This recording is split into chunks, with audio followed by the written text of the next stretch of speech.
Al tikri alichot el alachot. Beruchim tiyu, 2 Cheshvan.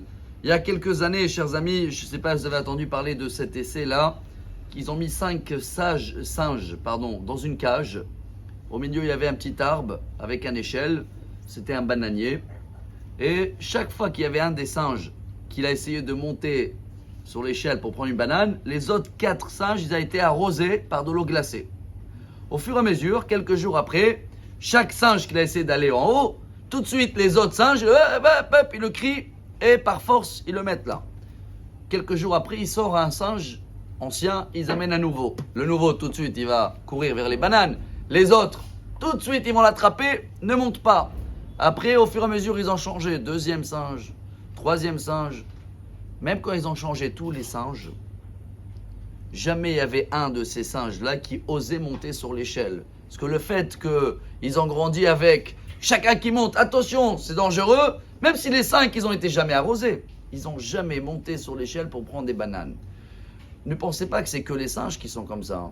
Ça s'appelle en hébreu Tofa'at ha'eder. C'est quoi ha'eder? Tout le monde suive, mais on est tellement aveugle que si on se moque des singes, on ne comprend pas que dans la paracha de cette semaine, il y a l'histoire de la tour de Babel.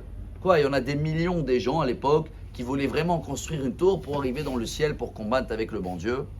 Mais qui y croyait qu'il y a à peu près 130 ans, je ne vais pas vous donner des chiffres exactement, il y avait quelques personnes, entre eux ils ne savaient pas comment passer la journée, alors ils ont décidé de prendre un ballon et que voilà, chacun il va tirer un peu de l'autre côté.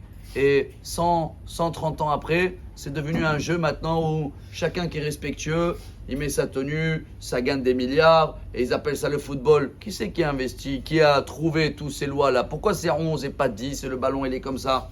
Mais tout ça, ça a été créé par un jeu de gamins. Mais le jeu de gamins, avec le temps et avec les années, au jour d'aujourd'hui, vous voyez qu'il y a des gens que toute leur vie, ça tourne autour du ballon, chers amis.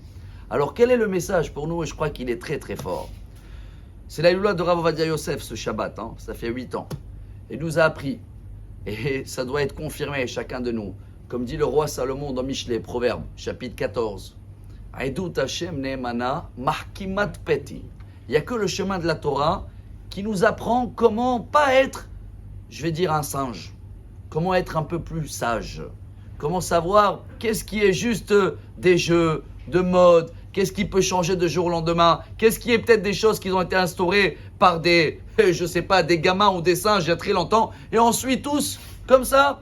Alors la Torah, Rav Ovadia Yosef nous apprend de voir les choses claires, rester fidèle à la halakha, savoir qu'est-ce qui est une volonté divine et qu'est-ce qui est une tour de Babel. Babel en hébreu c'est Balal. C'est quoi Balal? Meboulbal. Toute la paracha est ça. Maboul, on a dit une génération. On ne sait plus quoi faire. Qui a raison? Celui-là, il n'a pas. Oui, celui-là, il n'est plus là le lendemain.